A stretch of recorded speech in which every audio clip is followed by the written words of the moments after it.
فيديو ألف مبروك. نجم ذو الأصول المغربية لامين يامال يفاجئ الجميع بزواجه اليوم من شابة مغربية بعد أيام قليلة من تتويجه بطلاً لليورو مع منتخب إسبانيا. وفيديو حصري من حفل زفافه بحضور المدرب وليد الركراكي لن تصدق ما حدث. ولكن قبل أن نبدأ يرجى الإعجاب بهذا الفيديو وتعطير فمك بالصلاة على رسولنا الكريم. بعد تتويج المنتخب الإسباني بكأس الأمم الأوروبية، البطولة التي شهدت تألق اللاعب ذو الأصول المغربية لامين يامال، إلا أن ما هز العالم اليوم والذي تم تداوله عبر منصات التواصل الاجتماعي هو أن لامين يامال اللاعب ذو الأصول المغربية والبالغ من العمر 17 سنة قد تقدم لخطبة شابة مغربية من ضواحي مدينة طنجة، وقد تمت مراسم هذه الخطوبة بحضور عائلته ومدرب المنتخب المغربي وليد الركراكي، ومن المقرر عقد قرانهم خلال الشهر المقبل بإذن الله تعالى. وما أثار اهتمام المغاربة هو ما قاله اللاعب لامين يامال بمناسبة حفل الزفاف، حيث صرح قائلاً بأن الثقة هي أساس الزواج،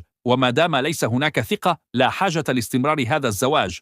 وعند انتشار هذا الخبر لقي تفاعلاً كبيراً من قبل رواد مواقع التواصل الاجتماعي المغاربة، حيث عبروا عن فرحتهم وسعادتهم بهذا الحدث التاريخي الذي يعيشه النجم لامين يامال، متمنين له السعادة والذرية الصالحة بإذن الله تعالى. وعلى الرغم من أن هذه الأخبار لا تزال غير مؤكدة وقد تكون مجرد إشاعة، فالله أعلم. وفي النهاية لا تنسى الإعجاب بهذا الفيديو والاشتراك في القناة ليصلكم جديدنا.